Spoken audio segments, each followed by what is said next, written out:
संत रामपाल जी महाराज एक अजिहे महान संत जिन्हां ने अपनी सत भगती, तत्व ज्ञान, करुणा ਅਤੇ सेवा ਦੇ बल ਤੇ समाज ਵਿੱਚ ਨਵੀਂ ਮਿਸਾਲ ਕਾਇਮ ਕੀਤੀ ਹੈ। ਸੰਤ ਰਾਮਪਾਲ ਜੀ ਮਹਾਰਾਜ ਜੀ ਦੇ ਅਗਵਾਈ ਵਿੱਚ ਉਹਨਾਂ ਦੇ ਸਾਰੇ ਸਤਲੋਕ ਆਸ਼ਰਮ ਤੋਂ ਸਮਾਜ ਕਲਿਆਣ ਦੇ ਅਦਭੁਤ ਕਾਰਜਾਂ ਨੇ ਸਮਾਜ ਨੂੰ ਸੁਨਹਿਰੇ ਭਵਿੱਖ ਦੀ ਇੱਕ ਨਵੀਂ ਉਮੀਦ ਦਿਖਾਈ ਹੈ। ਸੰਤ ਰਾਮਪਾਲ ਜੀ ਮਹਾਰਾਜ ਜੀ ਤੋਂ ਨਾਮ ਦੀਕਸ਼ਾ ਲੈਣ ਤੋਂ ਬਾਅਦ ਲੱਖਾਂ ਲੋਕਾਂ ਦੀਆਂ ਲਾਇਲਾਜ ਬਿਮਾਰੀਆਂ ਜਿਵੇਂ ਕੈਂਸਰ ਅਤੇ ਏਡਜ਼ ਆਦਿ ਠੀਕ ਹੋਈਆਂ। ਸੰਤ ਜੀ ਦੇ ਗਿਆਨ ਤੋਂ ਪ੍ਰੇਰਿਤ ਹੋ ਕੇ ਉਹਨਾਂ ਦੇ ਅਨੁਯਾਈਆਂ ਨੇ ਲੱਖਾਂ ਯੂਨਿਟ ਖੂਨ ਦਾਨ ਕੀਤਾ।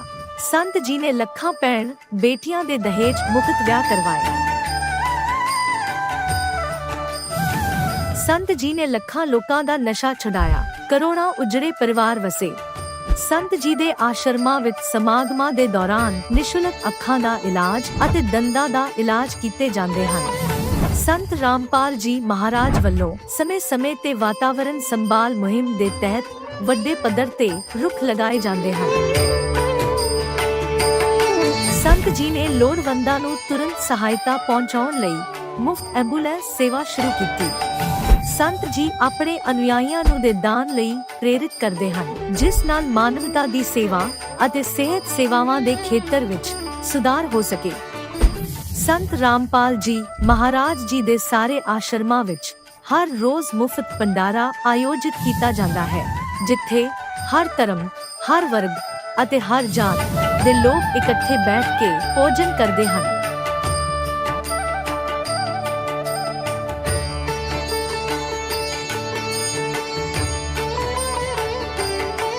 ਸੰਤ ਰਾਮਪਾਲ ਜੀ ਮਹਾਰਾਜ ਦੇ ਆਸ਼ਰਮਾਂ ਵਿੱਚ ਹਜ਼ਾਰਾਂ ਬਜ਼ੁਰਗਾਂ ਨੂੰ ਸਨਮਾਨ ਅਤੇ ਪਿਆਰ ਨਾਲ ਜੀਵਨ ਜਿਉਣ ਦਾ ਮੌਕਾ ਮਿਲਦਾ ਹੈ। ਉਹਨਾਂ ਦੇ ਖਾਣ, ਰਹਿਣ ਅਤੇ ਸਿਹਤ ਦੀ ਪੂਰੀ ਜ਼ਿੰਮੇਵਾਰੀ ਸੰਤ ਰਾਮਪਾਲ ਜੀ ਮਹਾਰਾਜ ਚੱਕਦੇ ਹਨ। ਅਨਾਥ ਬੱਚਿਆਂ ਲਈ ਸੰਤ ਰਾਮਪਾਲ ਜੀ ਮਹਾਰਾਜ ਦੇ ਸਾਰੇ ਆਸ਼ਰਮ ਕਿਸੇ ਵਰਦਾਨ ਤੋਂ ਘੱਟ ਨਹੀਂ ਹਨ। ਇੱਥੇ ਉਹਨਾਂ ਨੂੰ ਪੜ੍ਹਾਈ, ਸੰਸਕਾਰ ਅਤੇ ਭਵਿੱਖ ਲਈ ਬਿਹਤਰ ਮੌਕੇ ਪ੍ਰਦਾਨ ਕੀਤੇ ਜਾਂਦੇ ਹਨ। ਚਾਹੇ ਹੜ੍ਹ ਹੋਵੇ, ਭੂਚਾਲ ਹੋਵੇ ਜਾਂ ਮਹਾਮਾਰੀ, ਸੰਤ ਰਾਮਪਾਲ ਜੀ ਮਹਾਰਾਜ ਅਤੇ ਉਹਨਾਂ ਦੇ ਅਨੁਯਾਈ ਲੋੜਵੰਦਾਂ ਲਈ ਸਭ ਤੋਂ ਅੱਗੇ ਖੜੇ ਰਹਿੰਦੇ ਹਨ। ਕੋਵਿਡ ਮਹਾਮਾਰੀ ਦੇ ਦੌਰਾਨ ਸੰਤ ਰਾਮਪਾਲ ਜੀ ਮਹਾਰਾਜ ਦੇ ਆਸ਼ਰਮਾਂ ਤੋਂ ਕਰੋੜਾਂ ਲੋਕਾਂ ਲਈ ਖਾਣਾ, ਦਵਾਈਆਂ ਅਤੇ ਜੀਵਨ ਰੱਖਿਅਕ ਸਮੱਗਰੀ ਉਪਲਬਧ ਕਰਵਾਈ ਗਈ। ਚਾਹੇ ਗਰੀਬਾਂ ਦੀ ਮਦਦ ਹੋਵੇ ਜਾਂ ਸ਼ੋਸ਼ਿਤ ਅਤੇ ਪੀੜਿਤ ਵਰਗ ਦੇ ਹੱਕਾਂ ਅਤੇ ਸਨਮਾਨ ਦੀ ਲੜਾਈ, ਸੰਤ ਰਾਮਪਾਲ ਜੀ ਮਹਾਰਾਜ ਨੇ ਹਮੇਸ਼ਾ ਹੀ ਉਹਨਾਂ ਦੀ ਦਬੀ ਆਵਾਜ਼ ਨੂੰ ਸਰਕਾਰਾਂ ਤੱਕ ਪਹੁੰਚਾਇਆ ਹੈ ਅਤੇ ਉਹਨਾਂ ਨੂੰ ਉਚਿਤ ਨਿਆਂ ਦਿਵਾਉਣ ਵਿੱਚ ਅਹਿਮ ਭੂਮਿਕਾ ਨਿਭਾਈ ਹੈ। ਸਮਾਜ ਵਿੱਚ ਅਧਿਆਤਮਿਕ ਅਤੇ ਸਮਾਜਿਕ ਮੁੱਲਾਂ ਪ੍ਰਤੀ ਜਾਗਰੂਕਤਾ ਲਿਆਉਣ ਲਈ ਸੰਤ ਰਾਮਪਾਲ ਜੀ ਮਹਾਰਾਜ ਹਰ ਕਦਮ ਤੇ ਮਾਨਵਤਾ ਦੇ ਸੱਚੇ ਸੇਵਕ ਸਾਬਤ ਹੋਏ ਹਨ।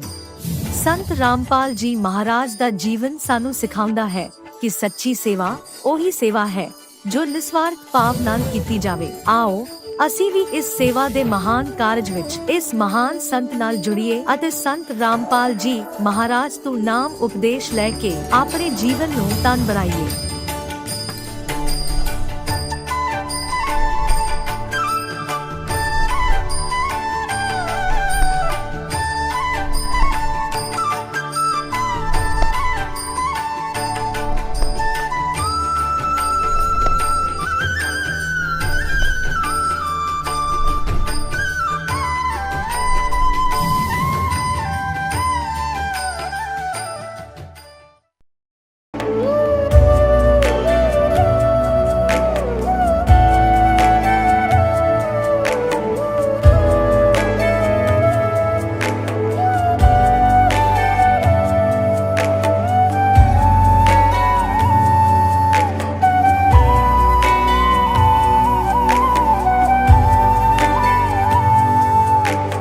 गीता अध्याय 15 के श्लोक 16-17 में 3 प्रभु बताए हैं। ये 3 प्रभु कौन हैं? किस प्रभु की शरण में जाने के पश्चात जन्म और मरण समाप्त हो सकता है? 3 प्रभुओं में सबसे उत्तम परमात्मा कौन है? कैसा है? उसका क्या नाम है? इन सभी गूढ़ रहस्यों को जानने के लिए अवश्य सुनिए जगत गुरु तत्वदर्शी संत रामपाल जी महाराज के अमृत वचन। नमस्कार दर्शकों, हमारा समाज सदियों से धार्मिक रिवाजों और देवी देवताओं की अंध भक्ति में लिप्त रहा है। बचपन से ही हमें सिखाया जाता है कि पूजा पाठ, व्रत, हवन और तरह तरह के धार्मिक अनुष्ठान हमारे जीवन के सभी कष्टों का समाधान है। मान्यता है कि इन परंपरागत कर्मकांडों से हमारे दुख समाप्त हो जाएंगे और सुख शांति का मार्ग प्रशस्त होगा। पर क्या यह सच है? यही सवाल झारखंड के रमजीत राम जी के जीवन में भी गूंजा। एक साधारण परिवार से ताल्लुक रखने वाले रमजीत जी के घर में भक्ति और धार्मिकता का वातावरण था। उनकी माता जय गुरुदेव पंथ से जुड़ी थी और उन्हीं की तरह रमजीत जी भी देवी देवताओं की पूजा और धार्मिक परंपराओं का पालन करते रहे। उनके लिए ईश्वर की भक्ति जीवन का हिस्सा बन चुकी थी। लेकिन जब उनके पिता का आकस्मिक निधन हुआ, तब उनकी आस्था चकनाचूर हो गई। जब इतने वर्षों की भक्ति का कोई परिणाम नहीं निकला, तो मेरी भक्ति का क्या मतलब है? यह सवाल उनके मन में बार बार गूंजने लगा। एक बेटे के लिए अपने पिता की मृत्यु का दर्द क्या होता है, यह केवल वही समझ सकता है। रमजीत जी भी इस दुख में डूब गए। उन्हें लगा कि शायद हिंदू धर्म से जुड़ी उनकी भक्ति ही अधूरी थी, इसलिए उन्होंने इस्लाम धर्म का सहारा लिया। 13 वर्षों तक कुरान शरीफ पढ़ा, नमाज अदा की और पूरी श्रद्धा से इस धर्म को अपनाया। लेकिन दुर्भाग्य से रमजीत जी की आत्मा को वह सुकून और शांति अब भी नहीं मिल पाई जिसकी उन्हें तलाश थी। वह हर रोज एक आंतरिक बेचैनी में जीते रहे, एक ऐसा अधूरापन जो कभी खत्म नहीं हुआ। जब हम अपनी पूरी ताकत और श्रद्धा किसी चीज में लगाते हैं, फिर भी परिणाम नहीं मिलता, तो वह निराशा कितनी गहरी होती है, यह सोचने पर विवश कर देता है। एक दिन जैसे किस्मत ने उन्हें सही रास्ता दिखाया। रमजीत जी ने संत रामपाल जी महाराज का सत्संग सुना। संत रामपाल जी के वचनों ने उनके जीवन का रुख पूरी तरह बदल दिया। जब उन्होंने यह सुना कि सच्ची भक्ति वही है जो शास्त्रों के अनुसार हो, तो उन्हें एहसास हुआ कि उनकी अब तक की भक्ति शास्त्र अनुकूल नहीं थी।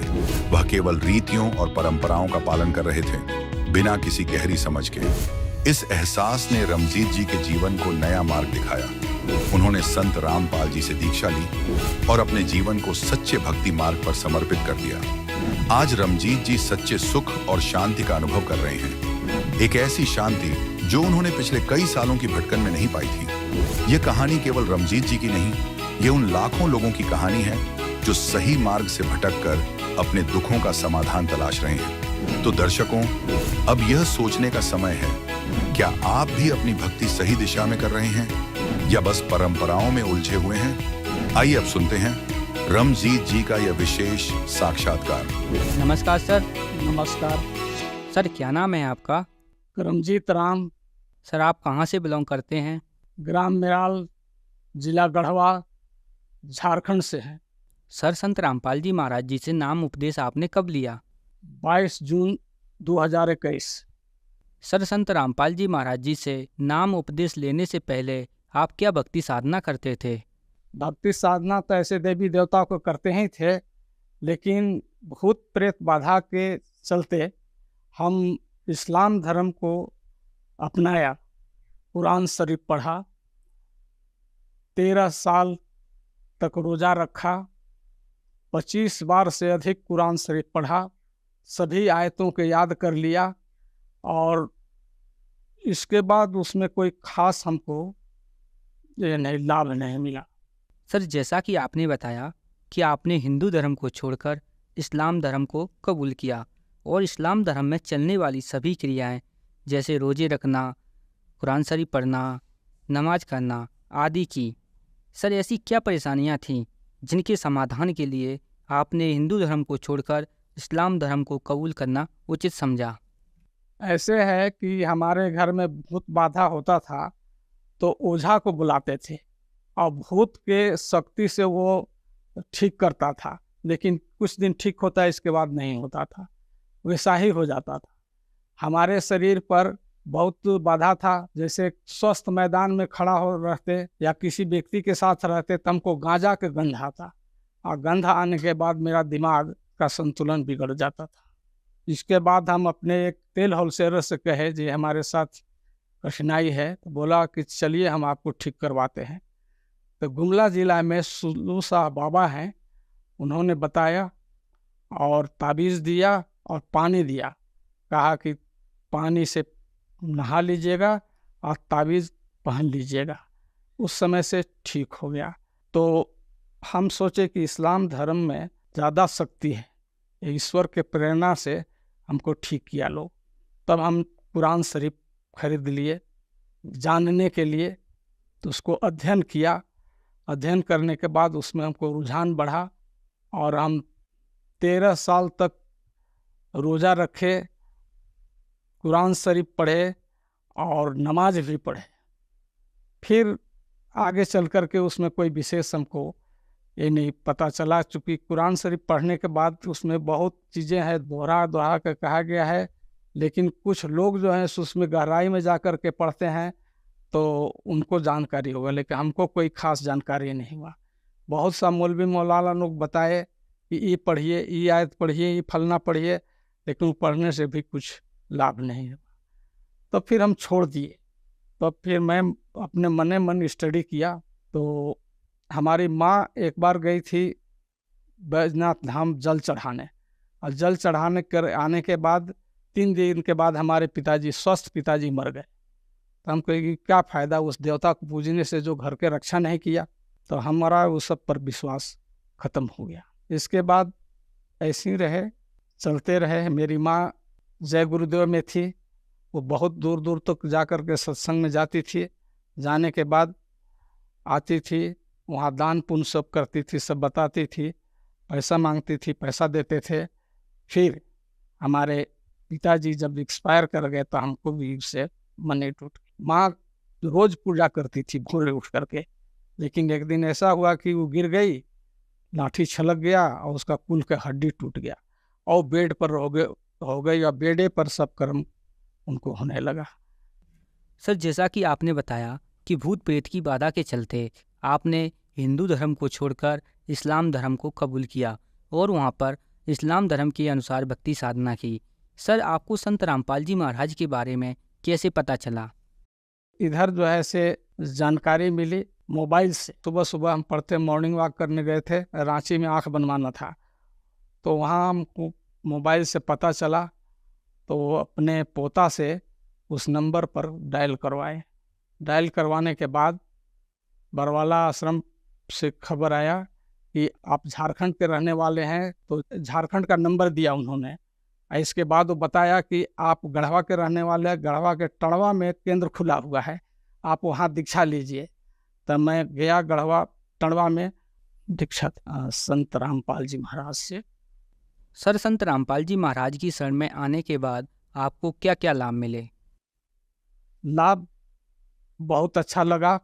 मंत्र जाप करने से, किताब पढ़ने से, किताब को मैं स्टडी मैंडेटली किया, जिससे पता चला कि ये वेद से, गीता से लिया गया है और दूसरा कोई इसमें अलूल जलूल नहीं है, जिसको किसी ने नहीं बताता था।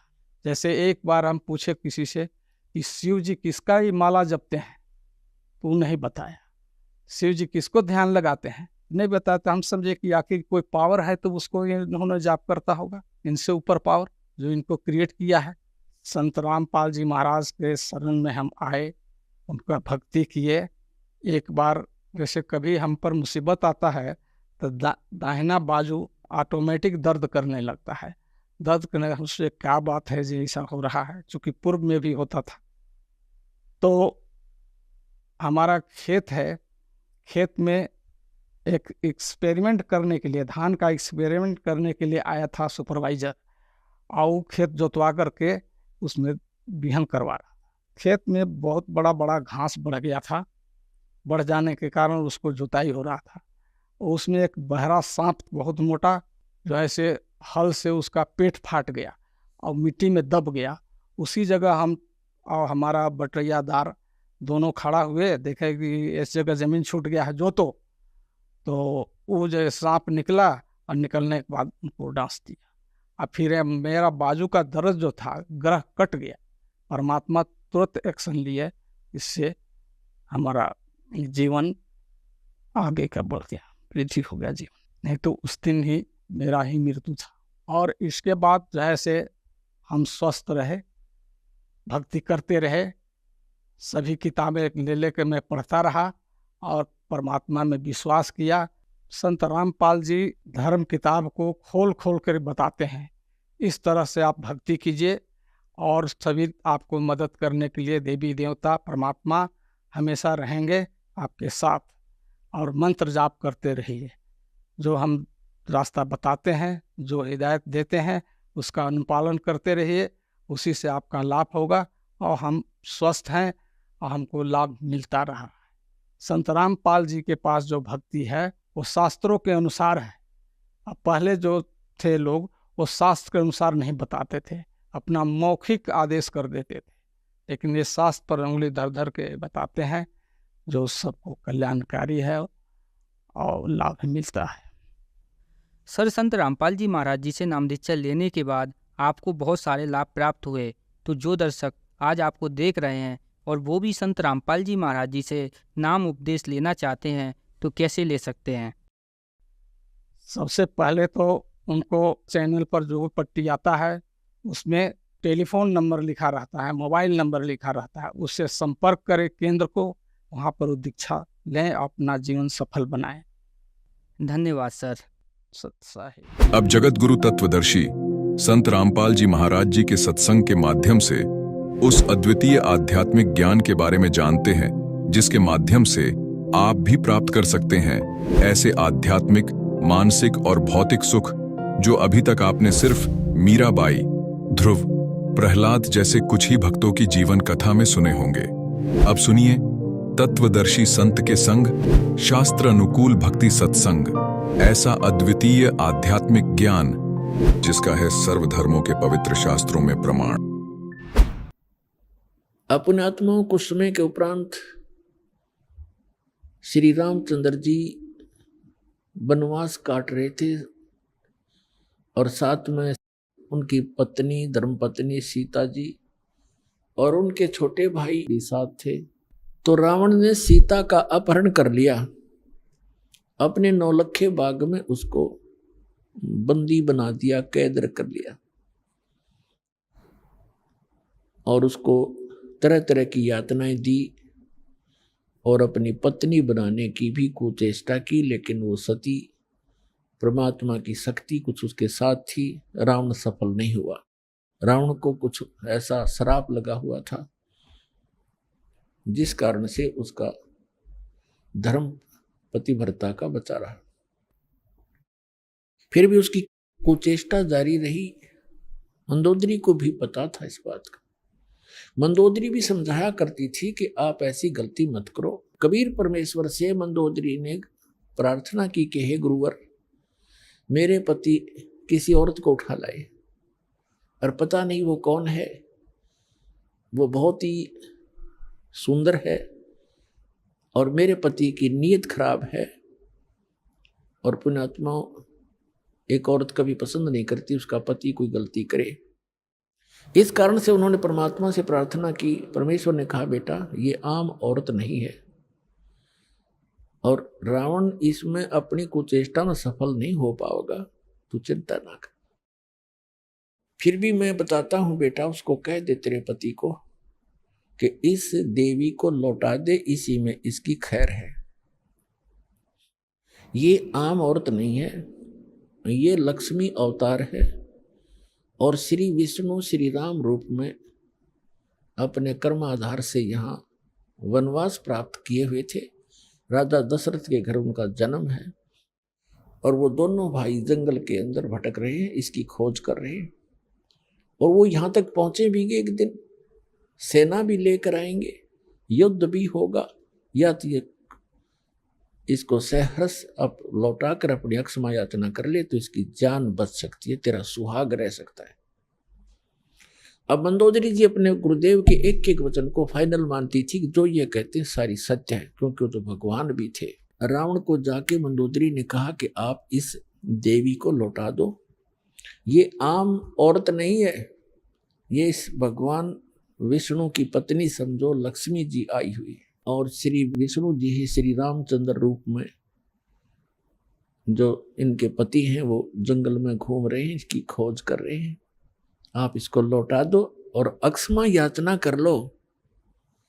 रावण ये बात सुनकर ऐसा क्रोधित हो गया कहने लगा, ये मूर्ख औरत, तेरा दिमाग खराब है। एक दो मांसाहारी मस्करे जंगल में फिरते हैं तीर लिए, उनसे मुझे डराती है। मेरे 1 लाख पुत्र हैं, 1.25 लाख मेरे नाती हैं, मेघनाथ और जैसे मेरे पुत्र हैं, कुंभकर्ण जैसे मेरे भाई हैं, तू किससे मुझे डराती है? 1-2 व्यक्ति जंगल में फिर रहे हैं और माफी मांगने की कहती है, क्षमा याचना करने कहती, तेरी बुद्धि चल गई है, बहुत कुछ खरी खोटी कही। अब मंदोदरी को अपने गुरुदेव की बात पर फाइनल विश्वास था, अटल विश्वास था कि न जो बोला सही है। तब परमात्मा से उन्होंने फिर स्वयं प्रयत्न किया। उधर से सीता जी की खोज करते करते हनुमान जी ने वो सुराग लगा ही लिया था कि रावण के बाग में, 9 बाग में वो बैठी है, कैद है। फिर वो तैयारी हो रही थी उधर से सेना की। रावण के पास भी संदेश से आ चुके थे कि आप ये लौटा दो। जैसे अंगद जैसे दूत बनकर भी आ लिए थे और इसने अपनी सारा कुछ कर लिया था। अंगद का पैर भी नहीं हिला था उससे, उसके महाबलियों से। फिर भी बुद्धि काम ना करे थी, क्योंकि रावण इतना तगड़ा बताया है सूक्ष्म वेद में परमात्मा ने कि एक समय में 100 मटके तो दारू के पिया करता, शराब के, और 100 जोटियां का मांस खाया करता। वो तरह का जो और ब्राह्मण था। एक भैंसे का मांस खाने लगे जैसे खाते होंगे जितने, मेरे ख्याल में 100 आदमी नहीं खा सकते वर्तमान के। और उस समय 100 मटके दारू के, एक मटका भी बड़े होंगे उनके उस समय के थे। अभी 15-20 लीटर का तो एक घड़ा होता ही होता है। 100 मटके दारू के एक बार पिया करता और 100 जोटियां का मांस, भैंसों का मांस खाता था। इतना तगड़ा बलशाली। सतयुग में 100 फुट की हाइट होती थी मानव की, मनुष्य की, और त्रेता में 80-70 फुट की हाइट होती थी। ये सैड का बिचला सिरा 45 फुट है, हिसाब लगा लो कितना ऊंचा दिखा आपने। इसे 25 फुट और ऊपर जाइए, इतने लंबे, और फिर चौड़ाई से पैरेलल होगी इसकी। तो बुद्धि भ्रष्टता खा पी कर, दारू शराब पी कर, खा कर मांस, राक्षस जैसी बुद्धि होगी, और सच्चाई पर विचार करना बंद कर दिया। तो उसकी पत्नी ने देखा, परमात्मा ने बताया है कि तेरा सुहाग उजड़ेगा या तो इसे न मना ले। तब एक दिन मंदोदरी ने भगवान से कहा, गुरुदेव आप कृपा करो, एक बार आप समझा दो मेरे पति देव को, और यदि वो आपकी बात नहीं मानेगा तो मैं उसने मराए मान लूंगी। आज से ही मैं अपने आप को विधवा समझ लूंगी अगर आपकी बात नहीं मानी उसने। आप नहीं जाओगे दाता तो मेरी आत्मा में तड़फ बनी रहेगी कि शायद गुरु जी कह देते तो मान जाते। अब उस समय, जिस समय ये उसको पता लग गया था रावण को कि सेना बाहर भी इकट्ठी हो रही है और कभी भी आपके साथ कोई घटना घट सकती है, इसलिए वो गुप्त मीटिंग कर रहा था सभी अपने मंत्री महामंत्रियों के साथ, और सभी अपने पुत्र, सभी रिश्तेदारों को इकट्ठा कर रखा था। गुप्त मीटिंग चल रही थी। परमात्मा वहां पहुंच गए एक साधु रूप में, और वहां गेट के ऊपर खड़ा था गेट कीपर, पहरेदार। उससे जाकर कहा कि भाई मुझे राजा रावण से मिलना है, मेरा संदेशा भिजवा दो, मैं उससे मिलना चाहता हूं।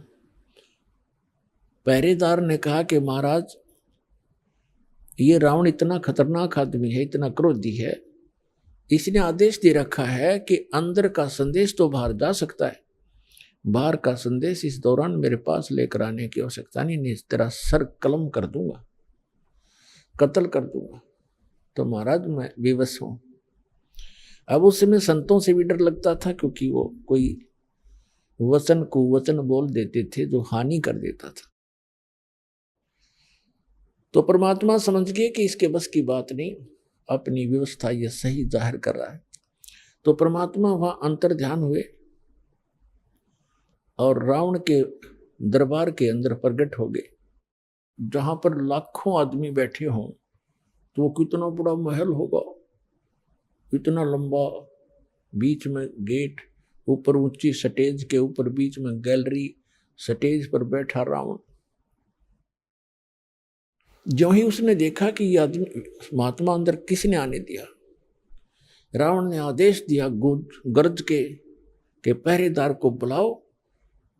उसने कैसे इसको अंदर आने दिया, आज हम गुप्त मीटिंग कर रहे हैं। तब तक परमात्मा निकट आ गए और कहा, जी आपके पहरेदार का दोष नहीं, आपके गेट कीपर ने कति मना कर दिया था और यहां तक कहा था कि अंदर का संदेश बाहर आ सकता है, बाहर का संदेश मैं अंदर नहीं जाने दूंगा, आपको तो जाने ही नहीं दूंगा। तो रावण ने पूछा कि तू आया कैसे, फिर जबरदस्ती आया कि नहीं? उसको पता ही नहीं मैं कैसे आया। तो परमात्मा एकदम अदृश्य हो गए, अंतर ध्यान हो गए और फिर तुरंत वहीं प्रकट हो गए। तब कहा कि मैं ऐसे आया, उसको नहीं पता, वहां तो मैं अदृश्य हो गया और आपके महल के अंदर राज दरबार में प्रकट हो गया, ऐसे आया। तो रावण ने कहा कि बोल क्या काम आया तू, फिर तेरी खबर लूंगा, तू अंदर आ कैसे गया। परमात्मा ने कहा कि रावण, जिस देवी को तू उठाकर लाया है उसको वापस लौटा दे, तेरी इसी में खैर है, और अपनी अक्षमा याचना कर ले, तेरा कुल बच जाएगा, तेरी जान बच जाएगी। वो भगवान विष्णु के अवतार हैं और ये लक्ष्मी अवतार सीता है। रावण कहता है कि अपनी जुबान बंद कर ले और तू वापस चला जा। परमात्मा ने कहा कि तेरी विनाश काले विपरीता बुद्धि होगी है रावण, तेरा सर्वनाश निकट है, तो दुनिया के अंदर एक नंबर का दुष्ट प्रसिद्ध होगा। तो ऐसे कर्म मत कर, एक सूरवीर होकर अबला को हर लाया, तो जैसे धिक्कार है तेरे जैसे राजा को। परमात्मा तो परमात्मा थे, निडर थे, उसने 36 सुना दी उसके हित में। रावण को इतना क्रोध आया कि 2 कौड़ी का एक संत और लंका के राजा के इंसल्ट कर दी, निकाल के तलवार और वहीं से जंप लगाया, नीचे आया, स्टेज से कूद गया और गुस्से में तलवार निकाल के परमात्मा को कत्ल करना चाहा। परमेश्वर के पास एक झाड़ू की सींग थी, आपको देखी होगी झाड़ू की सींग कितनी पतली होती है। एक सींग, वो तिल्ली सींग लंबी सी, और उसको ऐसे कर दिया, हाथ में ले रखा था, ऐसे कर दिया। रावण ने गुस्से में उसके ऊपर ऐसे 70 कट्टे जैसे लोहे के पिलर के लगता हो उसकी तलवार 70 बार वार किया और सींग को निशान भी नहीं हुआ। और 100 जोटे खाने वाला कितना पहलवान होगा, कितना तगड़ा, पसीने आगे भाई गए, कांपन लग गया और खड़ा हो गया तलवार लेकर। कहने लगा, अब उसने देख लिया ना मारे तो मरता, एक सींग का निशान हुआ तो उसका क्या बिगाड़ देगा। उसका समझ में नहीं आई कि भगवान है, न सोचा कोई सिद्धि होगी इसके पास। जाके ऊपर बैठ गया स्टेज पर मुंह लटका के और कहने लगा कि तेने जाना हो तो जा, ना तेरी बात मैं मानो नहीं। परमात्मा बोले, फिर मैं यहाँ के गड्ढूंगा तेरे पास, तेरे जैसे नालायक के पास, पर मेरे फिर आखिरी वचन सुन ले, तेरा नाश निकट है, तेरी बुद्धि भ्रष्ट हो चुकी है। तो ब्राह्मण हो कैसे जुल्म करता है। और परमात्मा, वो परमात्मा के सब बच्चे हैं, सबको कहना सुनना उसका कर्तव्य बनता है। ये कहकर वहां से अंतर ध्यान हो गए।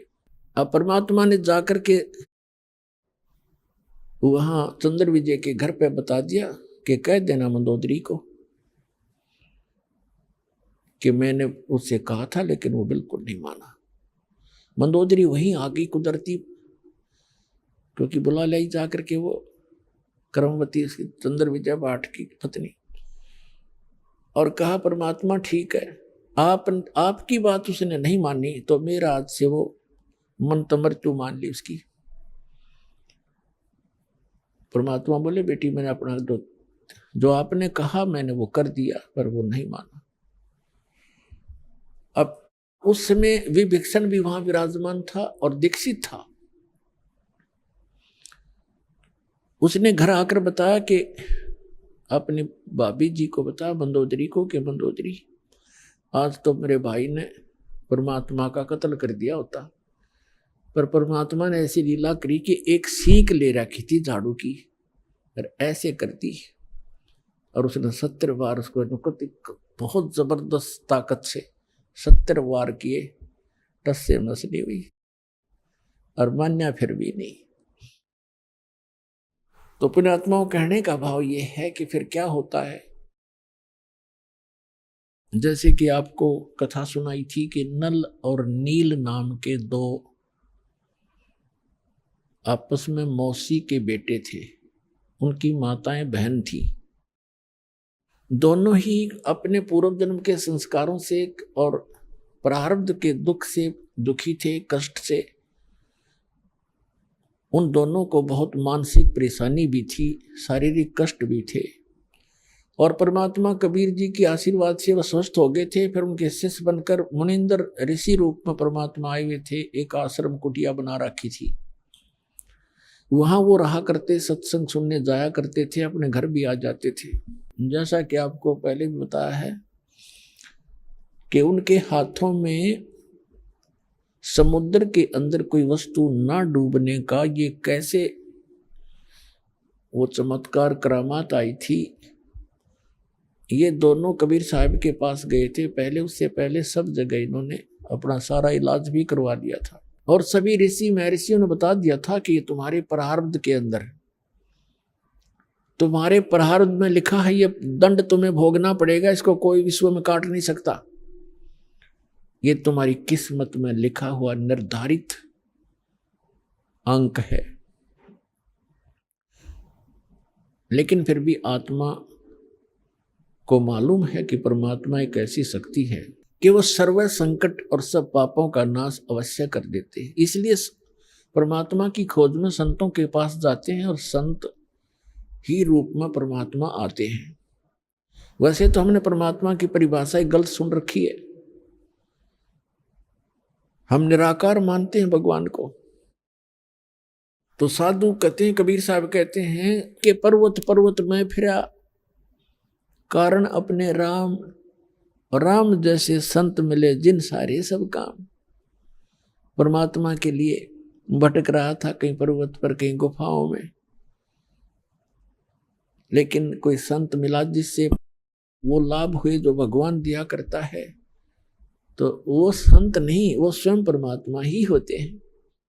और ये परमात्मा आते रहते हैं अपनी प्यारी आत्माओं को परमात्मा में आस्था बनाए रखने के लिए। उनको सतमंत्र दे जाते हैं, कुछ अपने आशीर्वाद से उनकी बैटरी चार्ज कर देते हैं, पुण्य बना देते हैं, और ताकि उनके ऐसे दुख दूर कर देते हैं वो सोच भी नहीं सकते। फिर उनकी आस्था भगवान में दृढ़ हो जाती है। यही कारण रहा कि अभी तक हम परमात्मा परमात्मा कहते आए और भगवान से डरा करते, सर्व सुख पूर्व में परमात्मा से चाहा करते थे। आज से 50-60 वर्ष पहले वर्षा होती नहीं थी, होती थी भगवान से अर्ज करते थे तो वर्षा होती थी। कोई दुख भी होता तो हम अपने झाड़ फूक जंतर से ही मंत्र से कोशिश किया करते थे। इसलिए भगवान आते थे, और ये दुख सभी प्रकार के परमात्मा दुख दूर कर सकता है, कर ही देता है। इसलिए परमात्मा जगह जगह आकर प्रकट हो जाते थे, उस क्षेत्र में अपनी महिमा बना जाते थे, और उनकी महिमा बहुत वर्षों तक चलती रहती है। उन्होंने इस परमात्मा की आस्था हमारे हृदय में यहाँ इस कलयुग तक बनाकर रखनी थी। तो नल और नील परमात्मा के चरणों में पहुंचे, आशीर्वाद मात्र से स्वस्थ हो गए। ऐसे हो गए जैसे कभी उनका दुख था ही नहीं, किसी प्रकार का कोई कष्ट इनको नहीं हुआ। फिर उनकी आस्था दृढ़ होगी। खड़ा होकर कहा कि हम बड़े दुखी थे, गुरुदेव की कृपा से हम सुखी हो गए। हमने तो मान लिया था कि आजीवन कष्ट उठाना पड़ेगा, लेकिन हमें नहीं पता था कि पृथ्वी पर परमात्मा आए।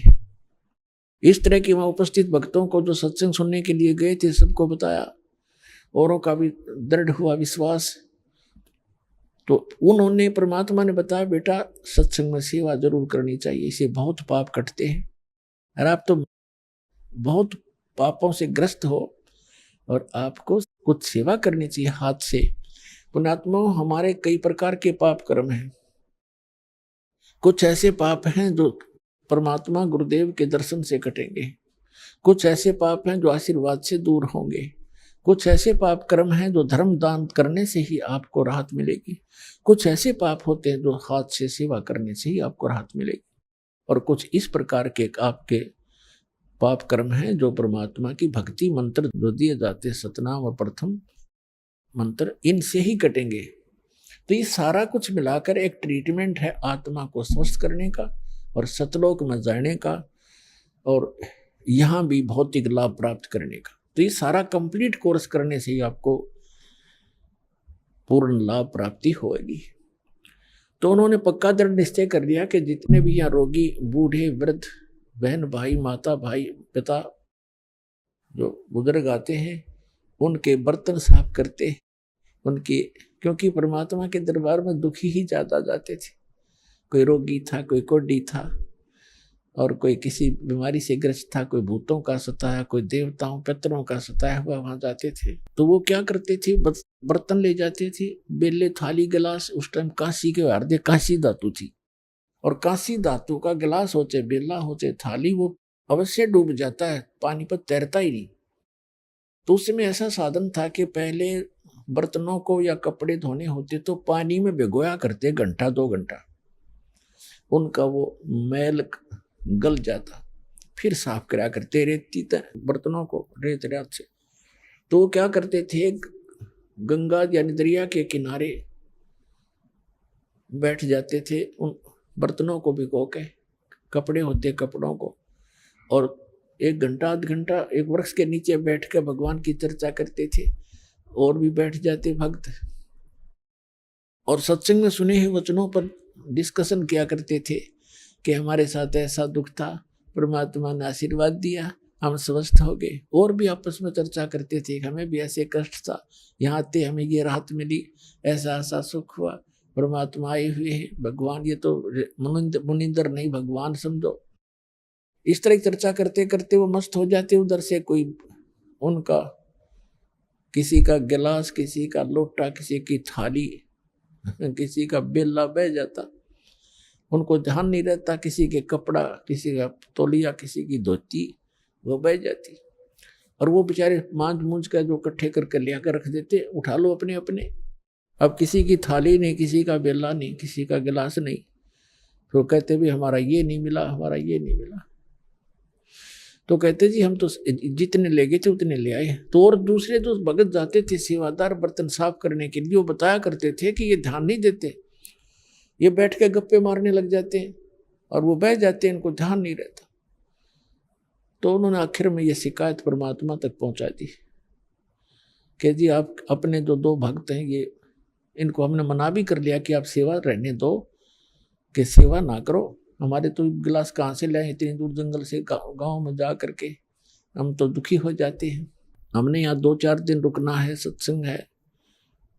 और ये मानते नहीं, रोने लग जाते हैं, कहते हैं आगे ठीक रखेंगे, ध्यान रखेंगे, और परमात्मा जी फिर भी ऐसे ही करते हैं। आप इनसे कहो कि ये हमारी सेवा ना करें, कोई और कर लेगा। उनको ये चिंता होगी कि गुरुजी के पास मेरी कंप्लेंट चलेगी हमारी, और कहीं हमें फिर वो आपत्ति ना आ जाए, गुरुजी रुष्ट हो जाए। चरणों में पड़ गए, बुरी तरह रोने लग गए, कहा भगवान हमारी सेवा ना छीनना, हमारी सेवा ना छीनना दाता, हम बिल्कुल आगे से बिल्कुल ठीक करेंगे, वे बहुत ध्यान रखेंगे। तो वो भगत कहने लगे जी ऐसे ही कहते हैं, कई बार कह लिया ऐसे ही, अब जाते फिर वैसे ही फिर कर देते हैं। तो परमात्मा ने, वो तो जानी जान थे, कहा बेटा इनको आशीर्वाद दे देता हूँ, इनके हाथ से कोई चीज भी नहीं डूबेगी, लोहे की भी नहीं डूबेगी, पत्थर भी नहीं डूबेंगे, और तुम निश्चिंत रहो, और बेटा करो सेवा। अब नल नील खुश हो गए और सावधानी बरतेंगे। अब उनने पानी का बेला भर के थाली और वो रख दिया दरिया पे, वो न्यू का नो बेला भरा हुआ पानी का, और उसके ऊपर है जल के ऊपर रखा है, वो हाथ ला दे नीचे जाओ ना तो नहीं जाओ। और दूसरे भक्त देखने लगे, अरे सचमुच ये तो गुरु जी का आशीर्वाद से इसके ये डूबता ही नहीं।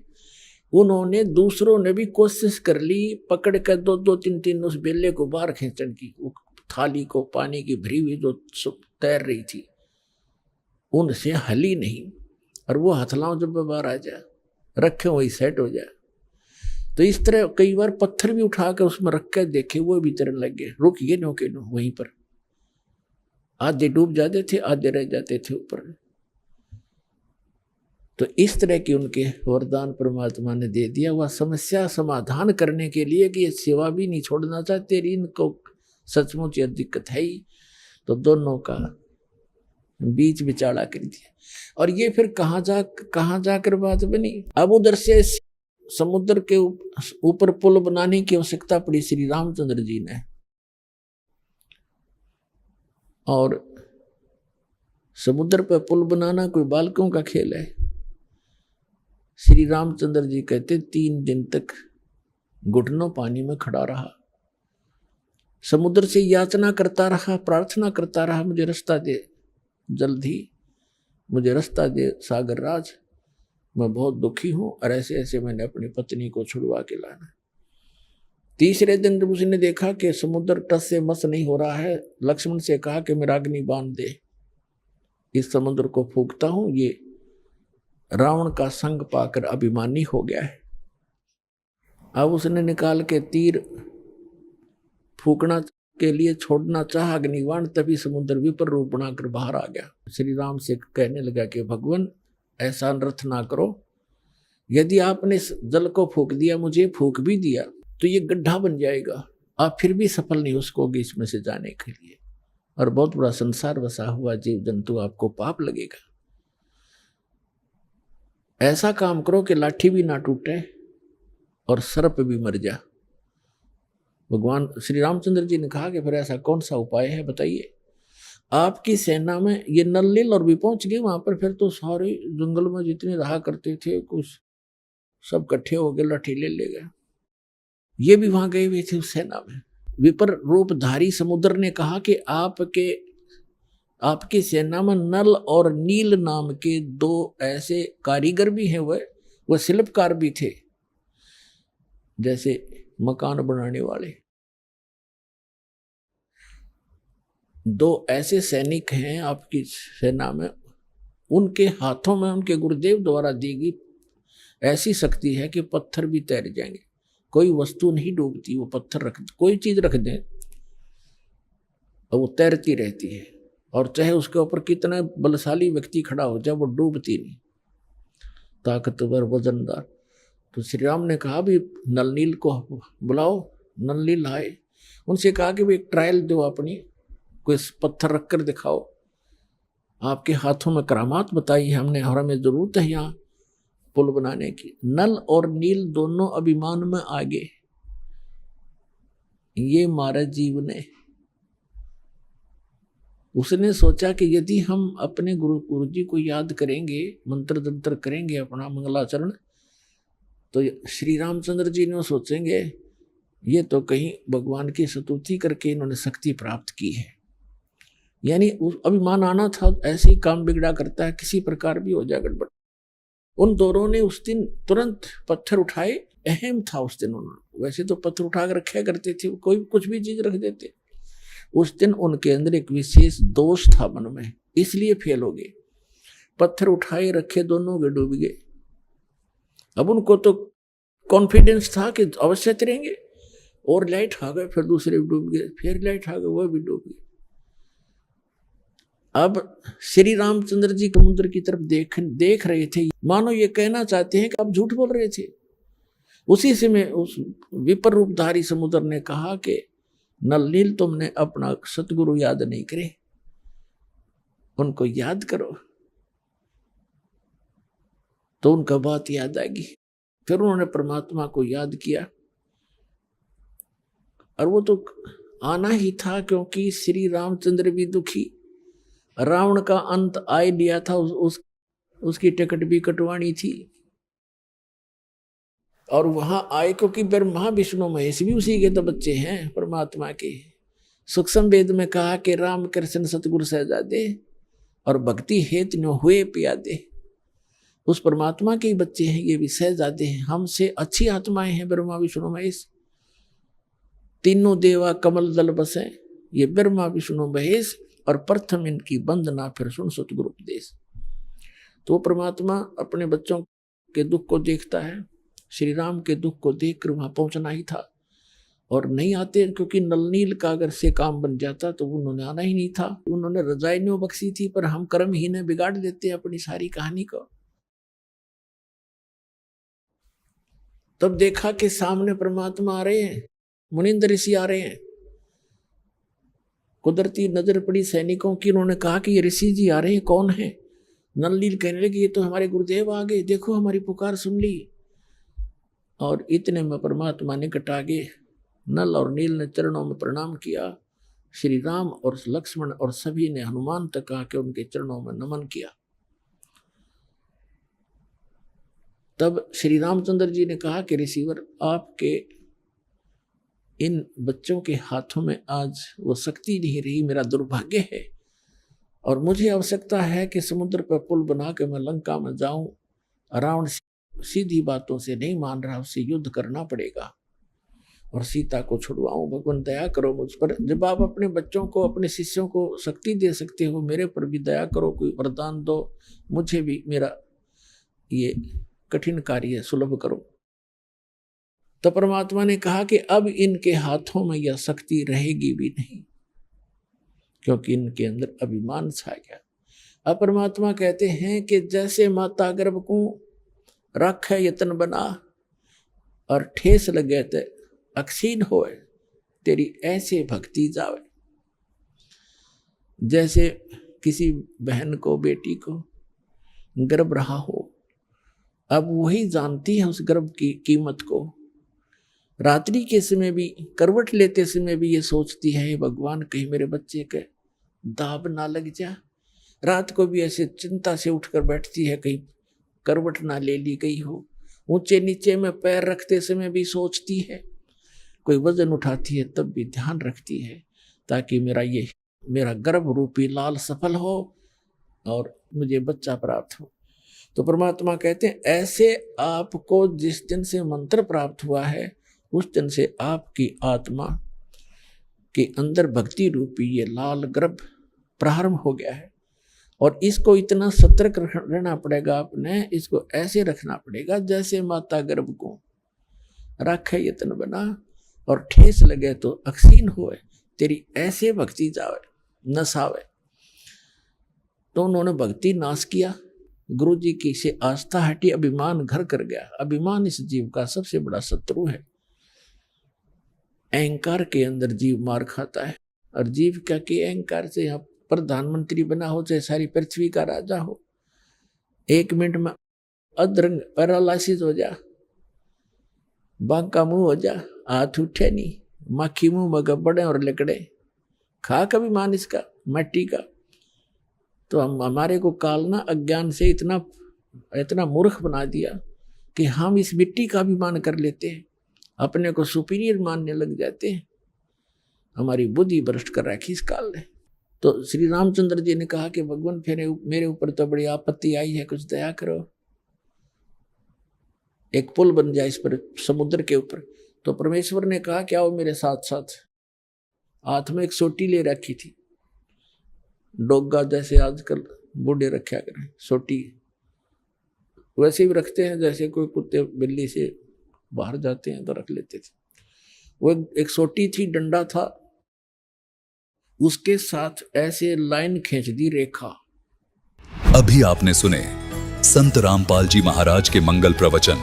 आइए अब सुनते हैं संत रामपाल जी महाराज से नाम दीक्षा लेकर सतभक्ति करके अद्भुत लाभ प्राप्त करने वाले अनुयायी के विचार। नमस्कार जी। नमस्कार जी। ਕੀ ਨਾਮ ਆ ਜੀ ਤੁਹਾਡਾ? ਮਧੂ ਦਾਸੀ। ਮਧੂ ਜੀ, ਤੁਸੀਂ ਕਿੱਥੇ ਦੇ ਰਹਿਣ ਵਾਲੇ ਹੋ? ਜੀ ਅਸੀਂ ਮਲੋੜ ਤੋਂ। ਮਧੂ ਜੀ, ਸੰਤ ਰਾਮਪਾਲ ਜੀ ਮਹਾਰਾਜ ਜੀ ਤੋਂ ਨਾਮ ਉਪਦੇਸ਼ ਲੈਣ ਤੋਂ ਪਹਿਲਾਂ ਤੁਸੀਂ ਕਿਹੜੀ ਭਗਤੀ ਸਾਧਨਾ ਕਰਦੇ ਸੀ? ਆਪਣੇ ਜਿਹੜੇ ਮਤਲਬ ਹਿੰਦੂ ਧਰਮ ਦੀਆਂ ਜਿਹੜੀਆਂ ਪੂਜਾ ਸੀ ਉਹ ਸਾਰੇ ਕਰਦੇ ਸੀ। ਮੈਂ ਦੁਰਗਾ ਦੀ ਹੋ ਗਈ, ਬ੍ਰਹਮਾ ਵਿਸ਼ਨੂੰ ਮਹੇਸ਼ ਦੀ ਪੂਜਾ ਕਰਦੇ ਸੀ। ਜਿਵੇਂ ਕਿ ਤੁਸੀਂ ਦੱਸਿਆ ਤੁਸੀਂ ਦੇਵੀ ਦੇਵਤਿਆਂ ਦੀ ਭਗਤੀ ਸਾਧਨਾ ਕਰਦੇ ਸੀ, ਉਸ ਨਾਲ ਤੁਹਾਨੂੰ ਕੀ ਲਾਭ ਪ੍ਰਾਪਤ ਹੋਏ? ਹਾਂਜੀ, ਉਸ ਨਾਲ ਕੁਝ ਲਾਭ ਨਹੀਂ ਹੁੰਦੇ ਸੀ, ਉਲਟਾ ਹਾਨੀ ਹੁੰਦੀ ਸੀ ਜੀ। ਮਤਲਬ ਜਿਵੇਂ ਆਪਾਂ ਹੁਣ ਵੀ ਘਰੇ ਬਿਮਾਰ ਰਹਿਣਾ, ਵੀ ਘਰੇ ਦਿੱਕਤ ਰਹਿਣੀ, ਪਰੇਸ਼ਾਨੀ, ਜਿਵੇਂ ਤੰਗੀ ਹੋਣੀ ਘਰ 'ਤੇ, ਮਤਲਬ ਬਿਮਾਰ ਹੀ ਰਹਿੰਦੇ ਸੀਗੇ ਅਤੇ ਘਰੇ ਬਹੁਤ ਜ਼ਿਆਦਾ ਦਿੱਕਤ ਸੀਗੀ। ਅਤੇ ਮਤਲਬ ਉਹਨਾਂ ਦੀ ਪੂਜਾ ਕਰਦੇ ਸੀ। ਬਿਮਾਰ ਬਹੁਤ ਜ਼ਿਆਦਾ ਤਾਂ ਬਿਮਾਰ ਮੈਂ ਹੀ ਰਹਿੰਦੀ ਸੀ ਘਰੋਂ, ਅਤੇ ਮੈਂ ਬਹੁਤ ਜ਼ਿਆਦਾ ਬਿਮਾਰ ਸੀ। ਜਿਵੇਂ ਆਪਣੇ ਕਹਿੰਦੇ ਨਹੀਂ ਵੀ ਉੱਠਦੇ ਸਾਰ ਦਵਾਈ ਖਾਣੀ ਅਤੇ ਸ਼ਾਮ ਨੂੰ ਪੈਂਦੇ ਸਾਰ ਵੀ ਦਵਾਈ ਖਾਣੀ, ਇੱਦਾਂ ਦਾ ਸਰੀਰ ਹੋ ਗਿਆ ਸੀ। ਜਿਵੇਂ ਆਪਣੇ ਕੋਈ ਸਰੀਰ 'ਚ ਮਤਲਬ ਆਪਾਂ ਨੂੰ ਇੱਕ ਮਸ਼ੀਨ ਹੁੰਦੀ ਆ, ਆਪਾਂ ਨੂੰ ਜਿਵੇਂ ਚਲਾਉਂਦੀ ਆ, ਅਤੇ ਮੈਂ ਉਵੇਂ ਦਵਾਈਆਂ 'ਤੇ ਚੱਲਦੀ ਸੀਗੀ। ਅਤੇ ਮੈਂ ਬਿਨਾਂ ਦਵਾਈ ਤੋਂ ਤਾਂ ਉੱਠ ਹੀ ਨਹੀਂ ਪਾਉਂਦੀ ਸੀ, ਵੀ ਸਾਰਾ ਦਿਨ ਜਿਵੇਂ 15-10 ਮਿੰਟ ਬਾਅਦ ਦਵਾਈ ਲੈਣੀ।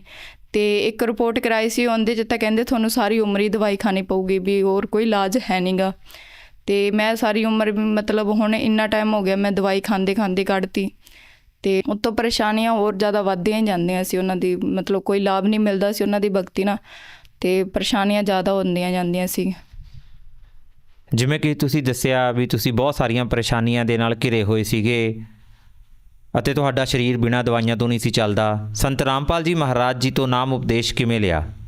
ਉਹਨਾਂ ਤੋਂ ਮਤਲਬ ਮੇਰੇ ਭਗਤ ਜੀ ਸੀ, ਮਤਲਬ ਸਾਡੀ ਅਜੇ ਉਦੋਂ ਵਿਆਹ ਨਹੀਂ ਰਮੈਡੀ ਨਹੀਂ ਹੋਈ ਸੀਗੀ, ਅਤੇ ਉਹਨਾਂ ਨੇ ਮੈਨੂੰ ਬੁੱਕ ਦੇ ਕੇ ਗਏ ਸੀ, ਗਿਆਨ ਗੰਗਾ ਬੁੱਕ ਦਿੱਤੀ ਸੀ ਉਹਨਾਂ ਨੇ ਮੈਨੂੰ। ਅਤੇ ਉਹਦੇ ਵਿੱਚ ਮੈਂ ਪੜ੍ਹਿਆ, ਜਿਵੇਂ 6-7 ਪੇਜ ਪੜ੍ਹੇ ਤਾਂ ਮੈਨੂੰ ਪਤਾ ਚੱਲਿਆ ਵੀ ਇਹ ਜਿਹੜੇ ਬ੍ਰਹਮਾ ਵਿਸ਼ਨੂੰ ਮਹੇਸ਼ ਹੈਗੇ ਆ, ਇਹ ਖੁਦ ਮਰਨ ਦੇ ਅਤੇ ਜੀਵਨ ਦੇ ਚੱਕਰ 'ਚ ਫਸੇ ਹੋਏ ਆ, ਅਤੇ ਆਪਾਂ ਨੂੰ ਕਿੱਥੋਂ ਮੋਕਸ਼ ਦਿਵਾਉਣਗੇ, ਅਤੇ ਇਹ ਸਾਹਿਬ ਵੀ ਮਤਲਬ ਕਲਿਆਣ ਨਹੀਂ ਕਰਾ ਸਕਦੇ, ਆਪਣਾ ਮੋਕਸ਼ ਨਹੀਂ ਕਰਾ ਸਕਦੇ। ਤਾਂ ਉਸ ਤੋਂ ਬਾਅਦ ਮੈਂ ਉਹਦੇ 'ਚ ਸ੍ਰਿਸ਼ਟੀ ਰਚਨਾ ਪੜ੍ਹੀ, ਵੀ ਆਪਣੇ ਸ੍ਰਿਸ਼ਟੀ ਰਚਨਾ ਦੱਸੀ ਵੀ ਸ੍ਰਿਸ਼ਟੀ ਰਚਨਾ ਆਪਣੇ ਕਿਵੇਂ ਹੋਈ ਸੀ, ਕਿੰਨੇ ਕੀਤੀ ਸੀ, ਪਰਮਾਤਮਾ ਕੌਣ ਸੀ ਸਹੀ। ਅਤੇ ਉਹਨਾਂ ਨੂੰ ਉਹਦੇ ਵਿੱਚ ਪੜ੍ਹ ਕੇ ਮੈਨੂੰ ਪਤਾ ਚੱਲਿਆ ਵੀ ਸਹੀ ਪਰਮਾਤਮਾ ਕੌਣ ਹੈ, ਅਤੇ ਆਪਾਂ ਨੂੰ ਮੋਕਸ਼ ਕਿਵੇਂ ਦਿਲਾ ਸਕਦੇ ਆ। ਅਤੇ ਆਪਾਂ ਨੂੰ ਮੋਕਸ਼ ਬਸ ਸੱਚੀ ਭਗਤੀ ਅਤੇ ਉਹ ਹੀ ਮੋਕਸ਼ ਦਿਲਾ ਸਕਦੀ ਸੀ, ਇੱਕ ਪਰਮਾਤਮਾ ਸੀ ਸੱਚੇ। ਅਤੇ ਉਹ ਉਹਨਾਂ ਤੋਂ ਪੜ੍ਹਨ ਤੋਂ ਬਾਅਦ ਮੈਨੂੰ ਇਸ ਚੀਜ਼ ਦਾ ਪਤਾ ਲੱਗਿਆ ਵੀ ਸਹੀ ਆਪਣੇ ਜਿਹੜੇ ਪਰਮਾਤਮਾ ਹੈਗੇ ਆ ਉਹ ਸੰਤ ਰਾਮਪਾਲ ਜੀ ਮਹਾਰਾਜ ਜੀ ਹੈਗੇ ਆ। ਅਤੇ ਉਹਨਾਂ ਦੇ ਜਦੋਂ ਉਹਨਾਂ ਦੀ ਮੈਂ ਬੁੱਕ ਪੜ੍ਹਨੀ ਸ਼ੁਰੂ ਕੀਤੀ, ਮੈਂ ਮਤਲਬ ਪੜ੍ਹਨੀ ਸ਼ੁਰੂ ਕੀਤੀ ਸੀ, ਜਿਵੇਂ ਆਪਾਂ ਨੂੰ ਕਹਿ ਦਿੰਦੇ ਆਪਣੇ ਅੰਦਰ ਵੀ ਜੋ ਗੰਦੀ ਮਤਲਬ ਆਪਣੇ ਵਿੱਚ ਸੀਗੀ, ਮਤਲਬ ਮੈਂ ਬਿਮਾਰ ਰਹਿੰਦੀ ਸੀ, ਤੋ ਉਸ ਤੋਂ ਮੈਂ ਬਿਮਾਰ ਹੋਰ ਹੋਣ ਲੱਗ ਗਈ। ਫਿਰ ਮੈਂ ਪੜ੍ਹਨ ਮੈਨੂੰ ਮੇਰੀ ਮੰਮੀ ਰੋਕਣ ਲੱਗ ਗਈ ਵੀ ਤੁਸੀਂ ਨਾ ਪੜ੍ਹਿਆ ਕਰੋ, ਵੀ ਤੁਸੀਂ ਬਿਮਾਰ ਹੋਈ ਜਾਂਦੇ ਇਹਨੂੰ ਪੜ੍ਹਨ ਨਾਲ। ਅਤੇ ਮੈਂ ਮੰਮੀ ਨੂੰ ਕਹਿੰਦੀ ਸੀ ਨਹੀਂ, ਮੈਨੂੰ ਇਹਦੇ ਵਿੱਚ ਮਤਲਬ ਕੁਛ ਅਨੋਖਾ ਦਿਖਿਆ, ਅਨੋਖੀ ਮਿਲੀ ਮੈਨੂੰ ਚੀਜ਼, ਜੋ ਮੈਂ ਦੇਖੀ ਇਹਦੇ 'ਚ ਪੜ੍ਹੀ, ਅਤੇ ਉਹ ਮੈਨੂੰ ਬਹੁਤ ਜ਼ਿਆਦਾ ਵਧੀਆ ਲੱਗੀ। ਹੁਣ ਆਪਾਂ ਹਿੰਦੂ ਧਰਮ ਦੇ ਜਿਹੜੇ ਆਪਾਂ ਦੇਵੀ ਦੇਵਤਾਂ ਦੀ ਪੂਜਾ ਕਰਦੇ ਸੀ, ਮੰਨਦੇ ਸੀ, ਉਹਨਾਂ ਨੂੰ ਆਪਾਂ ਕਿੰਨਾ ਕੁਛ ਹੁੰਦੇ ਤੋਂ ਮਤਲਬ ਕਈ ਵਾਰੀ ਕਿਸੇ ਪੰਡਿਤ ਤੋਂ ਦਿਖਾ ਲਿਆ, ਅਤੇ ਕਿਸੇ ਆਪਣੇ ਜਿਵੇਂ ਹੁੰਦੇ ਆ ਆਪਣੇ ਜਾਦੂ ਟੋਨਾ ਕਰਦੇ, ਉਹਨਾਂ ਤੋਂ ਵੀ ਬਥੇਰਾ ਦਿਖਾ ਲਿਆ ਸੀ, ਕੋਈ ਲਾਭ ਨਹੀਂ ਮਿਲੀ ਜਾਂਦਾ ਸੀ। ਅਤੇ ਉਸ ਤੋਂ ਬਾਅਦ ਮੈਂ ਜਦੋਂ ਬੁੱਕ ਪੜ੍ਹੀ, ਮੈਨੂੰ ਗਿਆਨ ਸਮਝ ਆਇਆ। ਫਿਰ ਮੈਂ ਸੰਤ ਰਾਮਪਾਲ ਜੀ ਮਹਾਰਾਜ ਜੀ ਦੀ ਸ਼ਰਨ ਵਿੱਚ ਗਏ, ਅਤੇ ਉਹਨਾਂ ਤੋਂ ਨਾਮ ਦੀਕਸ਼ਾ ਲਈ, ਅਤੇ ਫਿਰ ਜਾ ਕੇ ਲਾਭ ਹੋਣੇ ਸ਼ੁਰੂ ਹੋਏ। ਸੰਤ ਰਾਮਪਾਲ ਜੀ ਮਹਾਰਾਜ ਜੀ ਤੋਂ ਨਾਮ ਉਪਦੇਸ਼ ਲੈਣ ਤੋਂ ਬਾਅਦ ਚੋਂ ਤੁਹਾਨੂੰ ਕੀ ਲਾਭ ਪ੍ਰਾਪਤ ਹੋਏ? ਮੈਨੂੰ ਜਿਵੇਂ ਸਭ ਤੋਂ ਵੱਡਾ ਲਾਭ ਤਾਂ ਮੈਨੂੰ ਸਰੀਰਕ ਹੋਇਆ, ਵੀ ਮੇਰੇ ਸਰੀਰ 'ਚ ਜੋ ਦਿੱਕਤ ਸੀ, ਪਰੇਸ਼ਾਨੀ ਸੀ, ਜਾਂ ਮੈਂ ਬਿਮਾਰ ਰਹਿੰਦੀ ਸੀ, ਦਵਾਈ ਖਾਂਦੀ ਸੀ, ਉਹ ਬਿਲਕੁਲ ਬੰਦ ਹੋ ਗਈ। ਅਤੇ ਉਸ ਤੋਂ ਬਾਅਦ ਮੈਂ ਜਦੋਂ ਦਾ ਨਾਮ ਲਿਆ, ਮੈਨੂੰ ਕੋਈ ਦਵਾਈ ਖਾਣ ਦੀ ਲੋੜ ਨਹੀਂ ਪਈ, ਅਤੇ ਕੋਈ ਡਾਕਟਰ ਕੋਲ ਜਾਣ ਦੀ ਲੋੜ ਨਹੀਂ ਪਈ, ਕੋਈ ਮੈਨੂੰ ਵੀ ਇੰਨੇ ਟੈਸਟ ਲਿਖ ਦਿੰਦੇ ਸੀ, ਉਹ ਟੈਸਟਾਂ ਦੀ ਵੀ ਨਹੀਂ ਲੋੜ ਪਈ ਕਰਵਾਉਣ ਦੀ। ਅਤੇ ਜੋ ਮੈਂ ਟੈਸਟ ਹੁਣ ਕਰਵਾਏ ਨਾਮ ਲੈਣ ਤੋਂ ਬਾਅਦ, ਜਾਂ ਮੈਂ ਆਪਦੀ ਮਤਲਬ ਚੈੱਕ ਕਰਾਇਆ ਕੋਈ ਵੀ ਬਿਮਾਰੀ ਜੋ ਉਹਨਾਂ ਨੇ ਦੱਸੀ ਸੀ ਮੈਨੂੰ, ਪਹਿਲਾਂ ਮੈਂ ਬਹੁਤ ਜ਼ਿਆਦਾ ਬਿਮਾਰ ਰਹਿੰਦੀ ਸੀ, ਫਿਰ ਮੈਂ ਉਹਨਾਂ ਤੋਂ ਟੈਸਟ ਕਰਵਾਏ ਸਾਰੇ, ਅਤੇ ਨੋਰਮਲ ਮੇਰੀਆਂ ਰਿਪੋਰਟਾਂ ਆਈਆਂ। ਉਸ ਤੋਂ ਬਾਅਦ ਮੈਨੂੰ ਕੋਈ ਦਵਾਈ ਖਾਣ ਦੀ ਜ਼ਰੂਰਤ ਨਹੀਂ ਪਈ, ਅਤੇ ਮੈਂ ਉਹਨਾਂ ਦੇ ਮਤਲਬ ਸ਼ਰਨ 'ਚ ਜਾਣ ਤੋਂ ਬਾਅਦ ਮੈਨੂੰ ਇਹ ਲਾਭ ਮਿਲਿਆ ਜੀ। ਇਸ ਤੋਂ ਇਲਾਵਾ ਤੁਹਾਨੂੰ ਹੋਰ ਕੀ ਲਾਭ ਪ੍ਰਾਪਤ ਹੋਏ? ਜਿਵੇਂ ਪਰਿਵਾਰ 'ਚ ਆਪਣੇ ਸਮੱਸਿਆ ਰਹਿੰਦੀ ਹੈ, ਦਿੱਕਤ ਰਹਿੰਦੀ, ਉਹ ਵੀ ਮਤਲਬ ਸਹੀ ਹੋਈ। ਮਤਲਬ ਜੋ ਆਪਣੇ ਘਰ 'ਚ ਤੰਗੀ ਹੁੰਦੀ ਆ, ਉਹ ਵੀ ਦੂਰ ਹੋਈ ਤੰਗੀ। ਅਤੇ ਸਰੀਰਕ ਜਿਵੇਂ ਆਪਣੇ ਲਾਭ ਹੁੰਦੇ ਆ, ਸਾਡੇ ਸਾਰੇ ਪਰਿਵਾਰ ਨੂੰ ਲਾਭ ਹੋਏ। ਅਤੇ ਆਪਣੇ ਜਿਵੇਂ ਕਹਿ ਦਿੰਦੇ ਇੱਕ ਟਾਈਮ ਨੂੰ ਖਾਣ ਪੀਣ ਨੂੰ ਨਹੀਂ ਸੀਗਾ, ਉਹ ਵੀ ਮਤਲਬ ਸਾਡੀ ਦਿੱਕਤ ਦੂਰ ਹੋਈ। ਪਰੇਸ਼ਾਨੀ ਰਿਸ਼ਤੇਦਾਰ ਕੋਈ ਆ ਜਾਂਦਾ, ਉਹ ਵੀ ਸਾਨੂੰ ਕਹਿੰਦੇ ਵੀ ਤੁਸੀਂ ਵੀ ਇੰਨੇ ਜ਼ਿਆਦਾ ਮਤਲਬ ਉਹ ਹੈਗੇ ਹੋ। ਅਤੇ ਉਸ ਤੋਂ ਬਾਅਦ ਹੁਣ ਕੋਈ ਵੀ ਰਿਸ਼ਤੇਦਾਰ ਆਉਂਦਾ, ਅਤੇ ਉਹ ਸਾਨੂੰ ਐਂ ਨਹੀਂ ਕਹਿੰਦਾ ਗਾ, ਪਹਿਲਾਂ ਬੋਲ ਦਿੰਦੇ ਸੀ, ਲੜਾਈ ਕਰ ਲੈਂਦੇ ਸੀ ਵੀ ਤੁਸੀਂ ਤਾਂ ਐਵੇਂ ਹੈਗੇ ਆ। ਹੁਣ ਗੁਰੂ ਜੀ ਤੋਂ ਨਾਮ ਲੈਣ ਤੋਂ ਬਾਅਦ ਹੁਣ ਸਾਰੀ ਦਿੱਕਤ ਪਰੇਸ਼ਾਨੀ ਸਹੀ ਹੋਈ ਸਾਡੀ। ਮੈਂ ਉਹਨਾਂ ਨੂੰ ਇੱਕ ਹੋਰ ਲਾਭ ਦੱਸਣਾ ਚਾਹੁੰਦੀ ਹਾਂ ਜੋ ਮੇਰੇ ਜੀਵਨ 'ਚ ਹੋਇਆ, ਬਹੁਤ ਵੱਡਾ ਹੋਇਆ ਮੈਨੂੰ ਉਹਨਾਂ ਦਾ ਨਾਮ ਲੈਣ ਤੋਂ ਬਾਅਦ। ਸੰਤ ਰਾਮਪਾਲ ਜੀ ਮਹਾਰਾਜ ਮੇਰੇ ਮਤਲਬ ਨਾ ਬੱਚਾ ਹੋਣ ਵਾਲਾ ਸੀ, ਅਤੇ ਮਤਲਬ ਗੁੜੀਆ ਹੋਣ ਵਾਲੀ ਸੀਗੀ, ਤੇ ਉਹਨਾਂ ਨੇ ਮੈਨੂੰ ਵੀ ਕਹਿੰਦੇ ਵੀ ਮਤਲਬ ਬੱਚਾ ਜੋ ਮਤਲਬ ਮੈਂ ਸਾਰੀ ਰਾਤ ਮਤਲਬ ਦਰਦ 'ਚ ਤੁਰੀ ਫਿਰੀ। ਮੈਂ ਤਾਂ ਪਰਮਾਤਮਾ ਤੇ ਭਰੋਸਾ ਰੱਖ ਕੇ ਤੁਰੀ ਫਿਰੀ ਸੀ ਵੀ ਪਰਮਾਤਮਾ ਜੋ ਕਰਨਗੇ ਸਹੀ ਕਰਨਗੇ, ਤੇ ਉਹ ਮੈਂ ਉਹਨੂੰ ਬਸ ਇੰਨਾ ਸੋਚ ਕੇ ਤੁਰੀ ਫਿਰਦੀ। ਫਿਰ ਉਹਨਾਂ ਨੇ ਮੈਨੂੰ ਸਵੇਰੇ 11 ਵਜੇ ਦਾ ਟਾਈਮ ਦੇਤਾ ਆਪਰੇਸ਼ਨ ਦਾ, ਕਹਿੰਦੇ ਵੀ ਤੁਹਾਡਾ ਆਪਰੇਸ਼ਨ ਹੋਊਗਾ। ਤੇ ਸਾਰੀ ਰਾਤ ਹੋ ਗਈ, ਫਿਰ ਉਹਨਾਂ ਨੇ ਮੈਨੂੰ ਸਵੇਰੇ ਆਪਰੇਸ਼ਨ ਦਾ ਮਤਲਬ ਦੇਤਾ ਉਹਨਾਂ ਨੇ ਟਾਈਮ। ਤੇ ਉਸ ਤੋਂ ਬਾਅਦ ਉਹਨਾਂ ਨੇ ਜਦੋਂ ਆਪਰੇਸ਼ਨ ਕੀਤਾ ਕਹਿੰਦੇ ਬੱਚਾ ਤਾਂ ਖਤਮ ਹੋ ਚੁੱਕਿਆ, ਮਰ ਚੁੱਕਿਆ ਬੱਚਾ, ਕਿ ਬੱਚਾ ਜਮਾਂ ਨੀਲਾ ਹੋ ਗਿਆ ਸੀ। ਜਦੋਂ ਆਪਰੇਸ਼ਨ ਤੋਂ ਬਾਅਦ ਬੱਚਾ ਉਹਨਾਂ ਨੇ ਕੱਢਿਆ ਬਾਹਰ, ਤੇ ਆਪਰੇਸ਼ਨ ਤੋਂ ਬਾਅਦ ਵੀ ਬੱਚਾ ਜਮਾਂ ਨੀਲਾ ਸੀ, ਜਿਵੇਂ ਜ਼ਹਿਰ ਫੈਲ ਗਿਆ ਅੰਦਰ ਬੱਚੇ ਦੇ ਅੰਦਰ। ਤੇ ਉਹ ਬੱਚਾ ਨਾ ਰੋ ਰਿਹਾ ਸੀ ਨਾ ਕੁਛ ਨਹੀਂ, ਉਹ ਕੁਛ ਨਹੀਂ ਕਰ ਰਿਹਾ ਸੀ। 2 ਘੰਟੇ ਉਹਨੂੰ ਹੋ ਗਏ ਸੀਗੇ, ਤੇ ਉਹ ਰੋਂਦਾ ਕੁਛ ਨਹੀਂ, ਨਾ ਰੋ ਰਿਹਾ ਸੀ, ਕੋਈ ਆਵਾਜ਼ ਨਹੀਂ ਆ ਰਹੀ ਸੀ ਉਹਦੀ। ਤੇ ਉਹਨੇ ਬਾਅਦ ਚੋਂ ਜਦੋਂ ਮਤਲਬ ਇਹਨਾਂ ਨੇ ਹਸਪਤਾਲ ਤੇ ਡਾਕਟਰ ਨੇ ਕਹਿਤਾ ਵੀ ਤੁਸੀਂ ਇਹਨੂੰ ਬੱਚੇ ਨੂੰ ਲੈ ਜਾਓ, ਵੀ ਬੱਚਾ ਖਤਮ ਹੋ ਚੁੱਕਿਆ, ਤੇ ਬੱਚਾ ਨਹੀਂ ਬਚਿਆਗਾ। ਉਹਨਾਂ ਨੇ ਜਵਾਬ ਦੇਤਾ। ਉਹਨਾਂ ਨੇ ਫਿਰ ਵੀ ਮੇਰੇ ਭਗਤ ਜੀ ਨੇ ਕਿਹਾ ਵੀ ਮੈਂ ਅਰਦਾਸ ਨਹੀਂ ਕੀਤੀ, ਅਰਦਾਸ ਲਵਾ ਕੇ ਆਨੇ ਗੁਰੂ ਜੀ ਤੋਂ ਘਰੇ ਗਏ। ਉਹਨਾਂ ਨੇ ਜੋਤੀ ਜਲਾਈ, ਗੁਰੂ ਜੀ ਨੂੰ ਅਰਦਾਸ ਲਾਈ। ਉਹ ਕਹਿੰਦੇ ਇੱਕ ਵਾਰੀ ਬੱਚੇ ਨੂੰ ਤੁਸੀਂ ਇੱਥੇ ਹੀ ਰੱਖੋ, ਵੀ ਮੈਂ 5-10 ਮਿੰਟਾਂ 'ਚ ਆਨੇ ਪਏ ਆ ਉਹਨੇ। ਤੇ ਫਿਰ ਉਹ ਘਰੇ ਗਏ, ਉਹਨਾਂ ਨੇ ਜੋਤੀ ਜਲਾਈ, ਅਰਦਾਸ ਲਾਈ ਆਪਦੇ ਮਨ ਤੋਂ ਵੀ ਗੁਰੂ ਜੀ ਵੀ ਜੋ ਤੁਸੀਂ ਦਓਗੇ ਸਾਨੂੰ ਮਨਜ਼ੂਰ ਹੋਊਗਾ, ਵੀ ਤੁਸੀਂ ਤੁਹਾਡੀ ਰਜਾ 'ਚ ਸਾਡੀ ਰਜਾ ਹੈਗੀ ਆ। ਉਹਨਾਂ ਨੇ ਜਦੋਂ ਵੀ ਬੱਚੇ ਨੂੰ ਲੈ ਕੇ ਕਹਿੰਦੇ ਵੀ ਜਾ ਵੜੋ ਤੁਸੀਂ, ਬੱਚਾ ਨਹੀਂ ਬਚਿਆਗਾ। ਤੇ ਉਹ ਬੱਚੇ ਨੂੰ ਜਿਵੇਂ ਲੈ ਕੇ ਤੁਰਨ ਲੱਗੇ ਨਾ ਗੇਟ 'ਚ, ਤੇ ਬੱਚੇ ਨੇ ਰੋਣਾ ਚਾਲੂ ਕਰਤਾ। ਮੇਰੇ ਤੇ ਪਰਮਾਤਮਾ ਨੇ ਐਡੀ ਵੱਡੀ ਦਇਆ ਕੀਤੀ। ਸਭ ਤੋਂ ਵੱਡਾ ਲਾਭ ਮੈਨੂੰ ਉਦੋਂ ਹੋਇਆ। ਤੋ ਉਹਨਾਂ ਨੇ ਮਤਲਬ ਬੱਚੇ ਨੂੰ ਕਹਿਤਾ ਤੁਸੀਂ ਲੈ ਜਾਓ। ਉਸ ਤੋਂ ਬਾਅਦ ਅਸੀਂ ਬੱਚੇ ਨੂੰ ਮਤਲਬ ਦਿਖਾਇਆ। 2 ਦਿਨਾਂ ਬਾਅਦ ਬੱਚਾ ਬਿਮਾਰ ਹੋ ਗਿਆ। ਅਸੀਂ ਬੱਚੇ ਨੂੰ ਦਿਖਾਇਆ, ਅਸੀਂ ਵੀ ਬੱਚੇ ਨੂੰ ਡਾਕਟਰ ਨੂੰ ਦਿਖਾਇਆ, ਬੱਚਿਆਂ ਵਾਲੇ ਡਾਕਟਰ ਨੂੰ। ਤੇ ਉਹਨਾਂ ਨੇ ਕਿਹਾ ਨਾ ਵੀ ਬੱਚੇ ਦੇ ਦਿਲ 'ਚ ਛੇਦ ਹੈਗਾ, ਤੇ ਵੀ ਬੱਚੇ ਦੇ ਦਿਲ 'ਚ ਛੇਦ ਹੈਗਾ, ਵੀ ਬੱਚਾ ਮੁਸ਼ਕਿਲ ਹੈ ਵੀ 6 ਮਹੀਨੇ ਕੱਢੇ ਜਾਂ 7 ਮਹੀਨੇ ਕੱਢੇ ਬੱਚਾ ਖਤਮ ਹੋ ਜਾਊਗਾ। ਤੋ ਅੱਜ ਤੋਂ ਲੈ ਕੇ ਉਸ ਦਿਨ ਤੋਂ ਲੈ ਕੇ ਮੇਰਾ ਬੱਚਾ ਬਹੁਤ ਸਹੀ ਹੈਗਾ। ਕੋਈ ਉਹਨੂੰ ਦਿੱਕਤ ਨਹੀਂ, ਕੋਈ ਪਰੇਸ਼ਾਨੀ ਨਹੀਂ, ਉਹਨੂੰ ਕੋਈ ਅਸੀਂ ਦਵਾਈ ਨਹੀਂ ਦਵਾਈ, ਕੁਛ ਨਹੀਂ ਕੀਤਾ। ਪਰਮਾਤਮਾ ਦੀ ਦਇਆ ਨਾਲ ਅੱਜ ਉਹ ਸਾਲ ਦਾ ਬੱਚਾ ਹੈਗਾ, ਉਹ ਵਧੀਆ ਸਵਸਥ ਹੈਗਾ। ਮੇਰੇ ਤੋਂ ਸਭ ਤੋਂ ਵੱਡਾ ਮੈਨੂੰ ਇਹ ਲਾਭ ਹੋਇਆ ਪਰਮਾਤਮਾ ਤੋਂ ਨਾਮ ਲੈ ਕੇ। ਉਹ ਮਤਲਬ ਕਹਿੰਦੇ ਨਹੀਂ ਸਹੀ ਪਰਮਾਤਮਾ ਕੌਣ ਹੈ, ਜੋ ਵਿਧੀ ਦੇ ਅਨੁਸਾਰ ਭਗਤੀ ਦਿੰਦਾ ਹੈ, ਦੱਸਦਾ ਹੈ ਆਪਾਂ ਨੂੰ, ਉਹ ਸਹੀ ਪਰਮਾਤਮਾ ਹੈਗੇ ਆ। ਉਹਨਾਂ ਦੇ ਰੂਪ 'ਚ ਮਤਲਬ ਕਬੀਰ ਪਰਮਾਤਮਾ ਆਏ ਹੋਏ ਆ, ਤੇ ਉਹਨਾਂ ਨੇ ਮੈਨੂੰ ਐਡਾ ਵੱਡਾ ਲਾਭ ਦਿੱਤਾ ਭਗਤ ਜੀ। ਜਿਵੇਂ ਕਿ ਤੁਸੀਂ ਦੱਸਿਆ ਸੀਗਾ ਵੀ ਨਾਮ ਉਪਦੇਸ਼ ਲੈਣ ਤੋਂ ਪਹਿਲਾਂ ਜਿਹੜੇ ਤੁਹਾਡੇ ਹੋਣ ਵਾਲੇ ਹਸਬੈਂਡ ਸੀਗੇ ਉਹ ਸੰਤ ਰਾਮਪਾਲ ਜੀ ਮਹਾਰਾਜ ਜੀ ਦੇ ਨਾਲ ਜੁੜੇ ਹੋਏ ਸੀਗੇ, ਤੇ ਤੁਸੀਂ ਅਨੁਪਦੇਸ਼ੀ ਸੀ। ਜਦੋਂ ਤੁਹਾਡਾ ਵਿਆਹ ਹੋਇਆ, ਜਿਸ ਨੂੰ ਸੰਤ ਭਾਸ਼ਾ ਦੇ ਵਿੱਚ ਰਮੈਣੀ ਕਿਹਾ ਜਾਂਦਾ, ਤੁਹਾਡੇ ਪਰਿਵਾਰ ਨੇ ਉਹਨਾਂ ਨੂੰ ਕਿੰਨਾ ਦਹੇਜ ਦਿੱਤਾ? ਵੀ ਬਿਲਕੁਲ ਉਹਨਾਂ ਨੇ ਤਾਂ ਮਤਲਬ ਜਦੋਂ ਵਿਆਹ ਕਰਵਾਇਆ, ਮਤਲਬ ਸਾਡੇ ਵਿਧੀ ਅਨੁਸਾਰ ਹੀ ਕਰਵਾਇਆ ਸੀ ਉਹਨਾਂ ਨੇ ਵਿਆਹ। ਸਾਡੇ ਘਰਦਿਆਂ ਨੇ ਤਾਂ ਉਹ ਮੰਨਦੇ ਨਹੀਂ ਸੀ, ਕਹਿੰਦੇ ਵੀ ਬਿਨਾਂ ਫੇਰਿਆਂ ਤੋਂ ਵੀ ਮੰਨਿਆ ਨਹੀਂ ਜਾਂਦਾ ਵੀ ਵਿਆਹ ਹੋਇਆ। ਤਾਂ ਮੇਰੇ ਘਰਦਿਆਂ ਨੇ ਵੀ ਸ਼ਾਸਤਰ ਜਿਵੇਂ ਆਪਣੇ ਵਿਧੀ ਕਰਦੇ ਆ ਵਿਆਹ ਦੀ ਕਰਦੇ ਉਵੇਂ ਵਿਆਹ ਕੀਤਾ। ਤਾਂ ਉਸ ਤੋਂ ਬਾਅਦ ਮੈਂ ਮਤਲਬ ਗੁਰੂ ਜੀ ਤੋਂ ਨਾਮ ਲਿਆ। ਉਹਨਾਂ ਨੇ ਜਦੋਂ ਦਹੇਜ ਦੀ ਗੱਲ ਕੀਤੀ ਮੇਰੇ ਘਰਦਿਆਂ ਨੇ ਵੀ ਤੁਸੀਂ ਦਹੇਜ ਲਓਗੇ, ਤੇ ਉਹਨਾਂ ਨੇ ਸਾਫ਼ ਮਨਾ ਕੀਤਾ ਵੀ ਅਸੀਂ ਉਪਦੇਸ਼ੀ ਹੈਗੇ ਹਾਂ, ਅਸੀਂ ਸੰਤ ਰਾਮਪਾਲ ਜੀ ਮਹਾਰਾਜ ਜੀ ਤੋਂ ਨਾਮ ਲੈ ਰੱਖਿਆ ਵੀ ਉਹਨਾਂ ਨੇ ਸਾਨੂੰ ਸਾਫ਼ ਮਨਾ ਕੀਤਾ ਹੋਇਆ ਵੀ ਦਹੇਜ ਲੈਣਾ ਮਨਾ ਹੈਗਾ, ਇਸ ਲਈ ਅਸੀਂ ਕੋਈ ਦਹੇਜ ਨਹੀਂ ਲਵਾਂਗੇ, ਤੇ ਅਸੀਂ ਬਿਨਾਂ ਦਹੇਜ ਤੋਂ ਵੀ ਵਿਆਹ ਕਰਨਾ ਹੈਗਾ, ਤੁਸੀਂ ਵਿਆਹ ਕਰ ਦਿਓ ਬਸ। ਉਹਨਾਂ ਨੇ ਕੋਈ ਕੁਛ ਨਹੀਂ ਲਿਆ ਸਾਡੇ ਤੋਂ।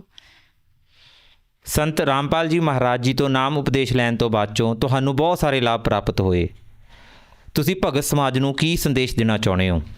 ਮੈਂ ਉਹਨਾਂ ਨੂੰ ਇਹੀ ਪ੍ਰਾਰਥਨਾ ਕਰੂੰਗੀ ਵੀ ਤੁਸੀਂ ਵੀ ਆਓ, ਉਹਨਾਂ ਤੋਂ ਨਾਮਦਾਨ ਲਓ, ਆਪਣਾ ਮੋਕਸ਼ ਕਰਾਓ, ਕਿਉਂ ਆਪਣਾ ਜਿਹੜਾ ਮਨੁੱਖ ਜੀਵਨ ਆਪਾਂ ਨੂੰ ਬਾਰ-ਬਾਰ ਨਹੀਂ ਮਿਲਣਾ ਗਾ, ਇੱਕ ਵਾਰ ਮਿਲਣਾ ਹੈਗਾ। ਜੇ ਆਪਾਂ ਇਹਨੂੰ ਆਏਂ ਗਵਾ ਦਾਂਗੇ ਬਿਨਾਂ ਭਗਤੀ ਤੋਂ, ਬਿਨਾਂ ਕੋਈ ਆਪਾਂ ਨੂੰ ਕੋਈ ਇਹਦੇ ਤੋਂ ਵੀ ਕੁਛ ਤਾਂ ਆਪਾਂ ਇਹਦੇ ਤੋਂ ਲਾਭ ਲੈ ਗਏ, ਆਪਣੇ ਜਿਹੜਾ ਜੀਵਨ ਹੈਗਾ ਉਹਦੇ ਤੋਂ ਵੀ ਭਗਤੀ ਕਰਕੇ ਆਪਣਾ ਜੀਵਨ ਸ਼ੇਸ਼ ਕਰੀਏ, ਉਹਨਾਂ ਤੋਂ ਆਪਾਂ ਨਾਮ ਉਪਦੇਸ਼ ਲੈ ਕੇ ਤੇ ਆਪਦਾ ਜੀਵਨ ਸਫਲ ਕਰਾਈਏ।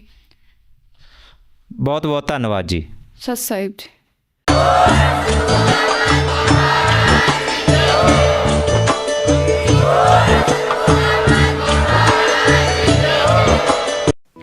आप सुन रहे थे जगत गुरु तत्वदर्शी संत रामपाल जी महाराज के मंगल प्रवचन। अधिक जानकारी के लिए संपर्क करें।